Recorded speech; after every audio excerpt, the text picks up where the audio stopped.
Já assisti The Marvels e agora eu vou dar o meu veredito com spoilers aqui desse filme e falar um pouquinho mais de como ele avança com o CM, né? Como ele prepara terreno para as futuras produções.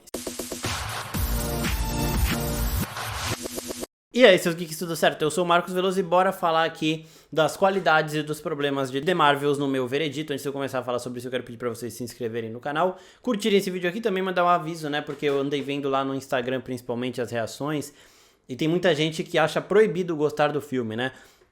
Eu separei ali críticas positivas e negativas de veículos respeitados. The Hollywood Reporter falou bem, Deadline falou bem, e muita gente falando que quem falou bem tava comprado, tava mentindo. Então assim, gente, opiniões, cada um tem a sua, tá bom? Relação com a obra, cada um tem a sua. Então gostar ou não gostar vai do indivíduo. Se você não gostou, não tente obrigar as outras pessoas a também não gostarem. Não tente impor que quem gosta está mentindo ou está sendo pago, tá bom? Se você é esse tipo de pessoa frustrada que quer que todo mundo odeie o filme igual você odiou, não perca seu tempo comentando aqui, nem assistindo esse vídeo. Demorou? Porque aqui a gente vai dar a nossa opinião, vendo prós e contras, sem ter nenhum tipo de preconceito, de opinião embasada de antes da gente ver o filme. Então bora falar de The Marvels aqui. Primeiro de tudo, o filme ele tem menos de 2 horas, é o filme mais curto do UCM, e eu acho que aí mora o principal problema do filme, tá bom? Porque tem alguns momentos que a gente vê que ficam atropelados.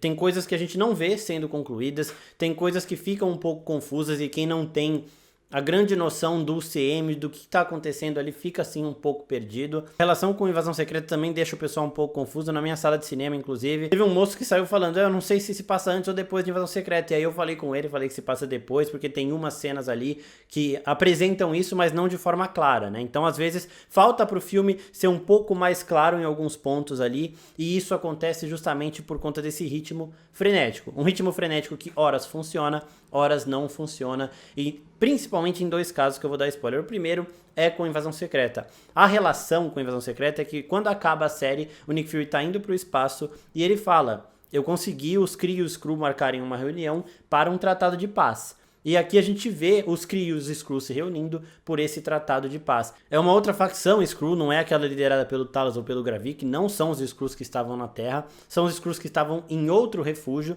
mas eles estão tentando um acordo com os Kree para todos os Skrulls, para juntar o povo de novo em um local seguro sem ter essa guerra rolando. Então essa é a relação. Lá o Nick Fury fala que arranjou uma reunião, e aqui a gente vê essa reunião acontecendo, então se passa depois. E o outro problema foi assim: o filme tem 3 planetas foco, onde as The Marvels, né, as Marvels, as 3, elas têm que resolver um conflito contra a vilã. Em um desses planetas, a gente não vê esse conflito sendo resolvido. A treta começa, elas saem do planeta, a Carol fala: eu não posso deixar esse planeta resolver tudo sozinho, mas elas não voltam lá, a gente não vê o que aconteceu com a vilã, se ela matou todo mundo, se ela não matou ninguém. E aí no final do filme, eles falam ali numa conversa, o Nick Fury com o pessoal da Sabre ali, eles falam: todos os planetas vão conseguir se recuperar. E pronto, acabou, sabe? Então, eu achei esses momentos muito corridos de uma forma ruim, uma forma que deixa muita coisa ali jogada. Os momentos frenéticos de uma parte boa são no começo ali, quando a gente vê as 3 sem entender nada trocando de poder. Eu entendo que isso daí pode ter confundido muita gente, mas elas também estavam confusas. Elas nem se conheciam direito, né? A Carol Danvers e a Monica Rambeau, elas não se viam há anos, desde depois do Blip, desde muito antes, quando a Monica era bem criancinha mesmo, né? Quando a Carol sai no primeiro Capitã Marvel, lá em 1995 era o ano que o filme se passa, ela nunca mais voltou, ela nunca mais viu a Monica Rambeau. Agora a gente tá aqui em 2030 no CM, né, 2028, e elas nunca tinham se vistos, então se passou ali mais de 30 anos. E em relação a Kamala, ela não conhecia nenhuma das duas. Ela era fã da Capitã Marvel, da Carol Danvers aqui, mas só fã, nunca tinha visto. Então essa confusão dela sem entender o que estava acontecendo, ela é muito válida. Então elas ficam trocando, quando 2 ou 3 usam os poderes ao mesmo tempo, elas trocam de lugar, né? E aí a Carol tá em um planeta, a Kamala tá na casa dela e a Mônica tá dentro da SWORD. Elas começam a trocar e os vilões começam a ir nessa juntos também. Então começa uma pancadaria frenética que eu gostei demais. As cenas na casa da Kamala então são bizarras porque eles arrebentam com tudo. Os pais da Kamala ali no meio sem entender nada. Uma hora a filha dele está ali, outra hora é a Capitã Marvel, outra hora é uma agente que eles nunca viram, né? Então essa parte eu gostei. Essa confusão é bem legal porque mostra como elas vão meio que entendendo e como elas vão se incomodando com toda essa situação e como a Kamala lida com isso. Pra ela deveria ser tudo muito novo, né? Ela tinha acabado acabado de lidar com o problema de um bairro ali na série dela, e agora ela tá lidando com um problema universal, com vilões Kree que são muito mais poderosos que um humano comum. Então eu achei bem legal a forma como essa situação aqui se resolve. Em relação à vilã do filme, ela é uma vilã com uma boa motivação. Então a Carol Danvers, no primeiro Capitã Marvel, ela acabou com o sol de Hala, então o planeta Hala, o planeta dos Kree estava morrendo, né? E essa líder Kree, ela viu tudo isso, ela chama a Capitã Marvel de a Aniquiladora, né, a Destruidora, então é nesse sentido. A Capitã Marvel não gosta desse apelido, mas ela saiu de lá do planeta Kree de Hala e deixou tudo um caos. Eles não tinham atmosfera respirável, eles não tinham mais sol e nem água. E essa vilã, ela sai procurando planetas que tenham isso em abundância para devolver ao seu planeta. Então ela abre aqueles pontos de salto, né, que é aquele hexágono que os Guardiões da Galáxia saltam, por exemplo, para ir de um lugar para o outro no espaço. Ela vai abrindo um desses como se fosse uma mangueira. Então ela pega o planeta onde os Skrulls estavam e pega o oxigênio daquele planeta e joga no planeta dela. Ela destruiu aquele planeta não é mais habitável. Então ali a gente tem a Kamala tendo o primeiro choque dela de que ela não consegue salvar todo mundo, de que ela vai embora de um lugar vendo pessoas morrendo, e a Carol fala pra ela, a gente tem que aprender a salvar quem a gente consegue salvar. Nem sempre vai dar pra ser todo mundo. Isso acontece, aí depois ela vai pra um planeta que 90% do planeta é água, pra pegar a água desse planeta e passar pro planeta dela. De novo ela abre essa mangueirinha, então ela abre esses pontos de salto e conecta os dois pra água cair de um planeta pro outro, e a missão final dela é de roubar o Sol da Terra. Ela foi em 3 planetas importantes pra Carol, porque ela também queria vingança no meio desse plano todo. Então primeiro ela atingiu os Skrulls que a Carol tava ajudando, depois ela atingiu o planeta de água, que era um planeta onde a Carol tinha uma relação com o príncipe, ela é tida como princesa ali, e eles têm uma relação muito boa, né, muito legal. Os fãs de dorama vão gostar do calor que eles passam ali quando eles estão juntos. É bem parte dorama mesmo essa cena aí. E depois ela vem pra Terra pra começar a roubar esse sol. Então a motivação da vilã é legal, mas a gente não tem muito tempo com ela. De novo, o filme é corrido e nesse ponto a gente não consegue pegar um apego ali por toda essa motivação, né? A gente tem isso, mas é meio superficial demais pra gente ter alguma conexão com ela ali. Mas o foco principal e o melhor desse filme é a relação das 3. Também é um lado positivo a forma como ele se conecta com o resto do CM. Daqui a pouco eu chego lá, mas a relação das 3 aqui é o ponto-chave. A Kamala com a Carol Danvers me lembrou muito o Peter Parker com o Tony Stark. Os olhares dela, de estar realizando um sonho, de estar vendo a grande heroína dela e ao mesmo tempo ter que se concentrar na ação. Os momentos, eu até me emocionei um pouquinho no filme, tá? Não sei o que aconteceu comigo, que eu devia estar muito emotivo hoje mesmo, mas eu me emocionei no filme, nos momentos que eu via a Kamala se tornando uma heroína de verdade, né? Porque assim, eu gostei muito do lado família da série dela, pra mim é o principal foco e o principal mérito da série. Eu já fiz vídeos de The Marvels de todos os episódios, tá tudo aqui, depois vocês assistam. Mas uma coisa muito importante é da gente ver como a Kamala vai aprendendo tudo isso, como ela vai realizando esse sonho dela, ao mesmo tempo que ela vai aceitando as responsabilidades, né? Então eu já falei aqui do momento em que ela vê que ela não vai conseguir salvar todo mundo. Ela tem um momento que ela tá num caos absurdo. A Carol e a Mônica estão falando, cadê a Kamala? A gente tem que salvar ela pra ir embora daqui. E ela tá lá tentando salvar todo mundo, sabe? Ela pensa numa solução rápida com os poderes dela e ela vai conseguindo agir dessa forma. Então, ao mesmo tempo que o lado fã dela tá muito forte, o lado heroína também vai aflorando. E a gente vai vendo que ela é uma personagem extremamente importante, que vai chamar a atenção do Nick Fury e vai ter o seu espaço dentro dos Vingadores. Ela é uma heroína nata, ela sabe o que fazer, mesmo sem nunca ter feito nada parecido, mesmo sem nunca ter estado num caos daquele nível de destruição de um planeta, né? Então eu gostei muito dessa parte. E uma coisa que me pega muito, pra mim a Kamala é o grande destaque desse filme todo, é a relação da Kamala, personagem, com a Iman Vellani, atriz. A Iman Vellani, ela nunca tinha atuado antes. Ela era uma fã dos quadrinhos da Marvel, que viu ali os testes pra The Marvels abrirem, viu que ela combinava com as descrições que eles estavam procurando pra personagem e mandou a fita, né? Ela gravou um vídeo dela e mandou. Kevin Feige e o pessoal da Marvel, eles falaram, beleza, você tá contratada, você é perfeita pro papel. Ela conhece muito da Kamala, a personagem favorita dela é a Kamala. E depois a gente tem o Tony Stark e a Carol Danvers, que são também os favoritos da própria Kamala Khan. Então eu vejo muito da Kamala realizando os sonhos dela, com a Iman Vellani realizando os seus próprios sonhos, isso tudo se mesclando. Então isso transparece em tela e a gente tem uma profundidade muito forte nela. Foram os momentos da Kamala com a Carol, com a Mônica, ela meio que sendo essa cola na equipe, né? Porque a Mônica tava meio triste com a Carol, porque a Carol foi quando ela era criancinha e nunca mais voltou. E a Kamala funciona como essa cola, sabe? E eu gostei demais disso, foram os momentos que me emocionaram de verdade. Agora, em termos de Carol Danvers e Monica Rambeau. A Carol eu gosto muito, eu não sei o que o pessoal reclama. Se esse filme fosse um filme do Tony Stark com o Máquina de Combate e o Visão, do mesmo jeitinho, com a mesma trama, o povo ia adorar. A gente sabe que tem algumas pessoas aí que criticam sem nem ter visto o filme, né? São aquelas pessoas que eu disse ali no começo, que não querem que ninguém goste, né? A pessoa adora criticar o filme sem ter assistido e odeia que alguém tenha gostado, né? Então se alguém gosta, essa pessoa vai lá e fala: ah, você está sendo pago. Ah, você está mentindo. Ah, esse filme é uma porcaria. E não sei o que, mas nem assistiu. Sabe? Então, essas pessoas, a gente sabe que o problema delas não é com a trama, porque elas nem viram o filme ainda, né? O problema delas é outro, e elas colocam essas críticas veladas pra transparecer, pra poder cuspir esse ódio todo que elas têm de uma forma que não pareça tão ruim pra elas, né? Mas dá pra perceber, a gente consegue perceber muito bem quando é uma crítica mesmo de quem assistiu e não gostou, e quando é alguém só tentando cuspir ódio à solta, torta, direita aí. Então, são pessoas frustradas que têm que destilar um ódio sem nem ter visto o filme, e pra essas pessoas a Carol Danvers é o principal foco desse ódio, e tem um momento aqui no filme até que o Nick Fury fala disso, né? Ele fala: ninguém é tão procurado quanto a Carol Danvers, perseguido quanto ela, e ninguém recebe tanto ódio quanto ela recebe. Só que ela aguenta, né? Então, o Nick Fury fala isso da Carol Danvers, mas também falando isso da Brie Larson. O Samuel L. Jackson é muito amigo da Brie, eles fizeram vários filmes juntos, além dos filmes da Marvel aqui, e ele já falou em outras entrevistas que ela não vai se deixar levar por tudo isso.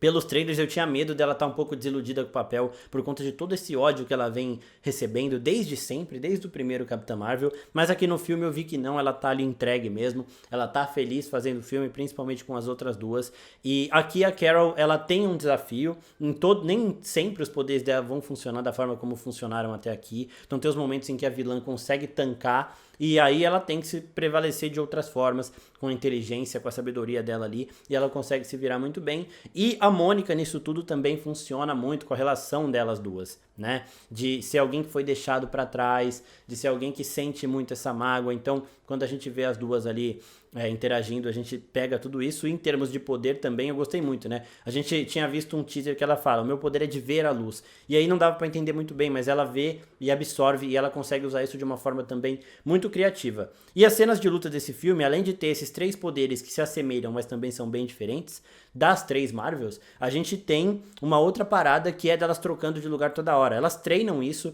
pra aprender a transformar isso numa coisa boa pra elas em batalha, e elas começam a usar de uma forma muito natural. E como cada poder tem uma origem diferente, tem uma natureza diferente, elas começam a trocar e vão fazendo as coisas ali que uma não conseguiria fazer, a outra faz, de uma forma também muito foda. As cenas de ação desse filme, elas são bem legais. Uma coisa que eu falei lá no Instagram e vou repetir aqui, pra quem tava comparando o filme com Thor, Amor e Trovão, Thor 4, esse filme parece muito mais Guardiões da Galáxia 1 do que Thor 4, tá bom? Nos termos de comédia, nos termos de trama, né? Então, essa ação espacial é muito mais parecida com a ação espacial que a gente vê em Guardiões da Galáxia do que em Thor, Amor e Trovão. Agora vamos falar do CM no futuro. Esse filme conversa com o CM em várias frentes, mais até do que Homem-Formiga e Vespa Quantum Mania. Homem-Formiga e Vespa apresenta ali uma nova variante do Kang, uma variante que não morreu, né? Ela ficou presa ali naquele campo de probabilidades. Eu já falei disso em outros vídeos, principalmente nos vídeos de Loki, depois assistam. Foi isso, ele apresentou um vilão. Aqui a gente conversa demais, né? Ele apresentou um vilão e na pós-créditos ele apresenta ali Dinastia Kang, o Conselho de Kangs ali e tudo mais.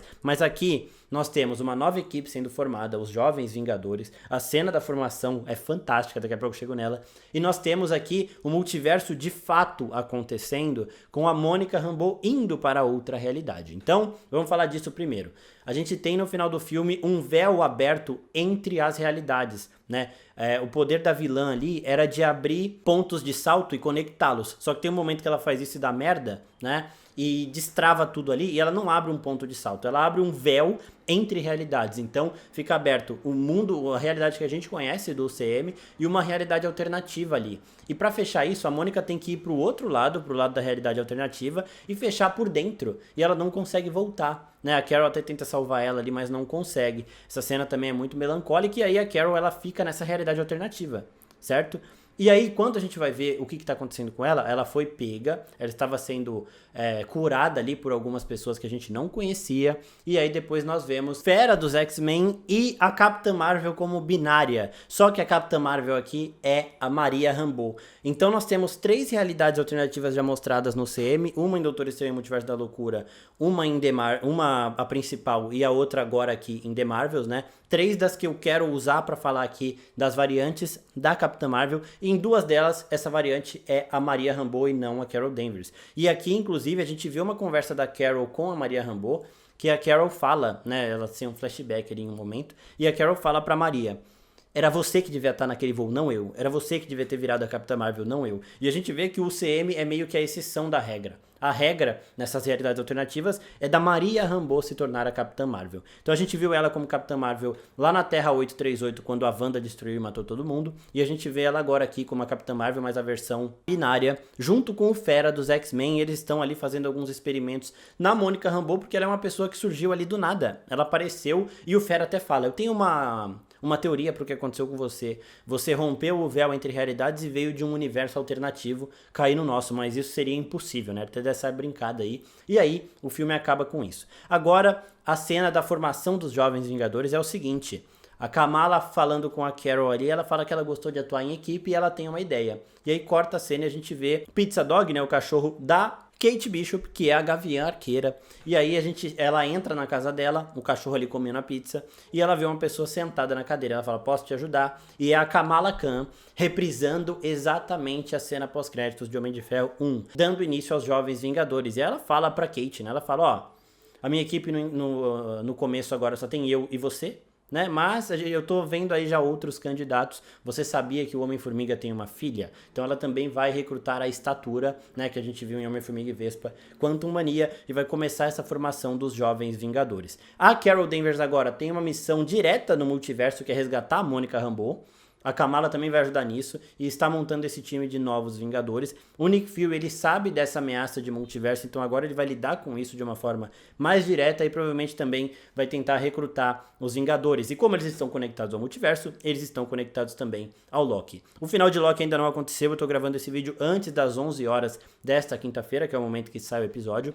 E dependendo da hora que você está vendo esse vídeo, já tem até o vídeo de análise do último episódio da segunda temporada de Loki. Então assista, porque eu acho que essas duas séries, essa série e esse filme, eles vão se conversar muito também no caminho do multiverso. Agora eles precisam de heróis para lidar com tudo isso, e o Loki aparentemente é a pessoa que mais entende sobre isso e que vai em busca desses heróis, né? Então eu quero ver o Loki e o Nick Fury trabalhando juntos, porque isso nunca aconteceu. O Fury tem sérios problemas com o Loki desde o Vingadores de 2012. Isso seria extremamente interessante. Eu espero do fundo do meu coração que esse filme dê certo e que a Marvel volte a trabalhar muito com a Brie Larson, com a Iman Vellani e com a Teyonah Parris, que são as 3 Marvels aí, elas são maravilhosas. Inclusive, a Teyonah Parris, a Mônica Rambeau, ela ainda não tem um nome de heroína, tá bom? Elas ficam o filme inteiro brincando com isso, escolhendo possibilidades, mas não chegam a um acordo em qual será o nome de heroína da Mônica Rambeau. Elas falam até de Professora Marvel para juntar as Marvels, né? Mas não acontece nada disso, então no futuro ainda veremos. Ela tá numa realidade alternativa e a Carol quer resgatá-la, porque agora o objetivo dela é esse. A Carol, desde 1995, ela tinha uma missão: quer encontrar um novo lar para os Skrulls e, em segredo, também de arrumar Hala, consertar Hala, que ela tinha destruído, meio ali deixado nas últimas, depois de todas as consequências do filme dela. Ela conseguiu fazer essas duas coisas. Em relação aos Skrulls, eles agora estão em Nova Asgard. Essa, inclusive, é a participação especial da Valkyria no filme. Ela precisa de um abrigo para os Skrulls, a Valkyria é amiga dela e leva esses Skrulls para Nova Asgard ali. Então, ela já arrumou uma casa para os Skrulls, já consertou o planeta Hala dos Krees ali. Agora, a nova missão dela é de achar Mônica Rambeau e ela está fixada na Terra. Então a Carol muito provavelmente sim será uma das líderes dos Vingadores, provavelmente ao lado do Loki e do Doutor Estranho, que são as pessoas que estão mais inteiradas com o multiverso, agora que ela vai começar a tentar entender mais sobre isso, né? E caso a Wanda retorne aí, também pode ser uma quarta liderança, que são personagens que entendem mais desse conceito e que aí recrutariam os demais. Em todo, eu gostei, eu coloco ele ali no nível de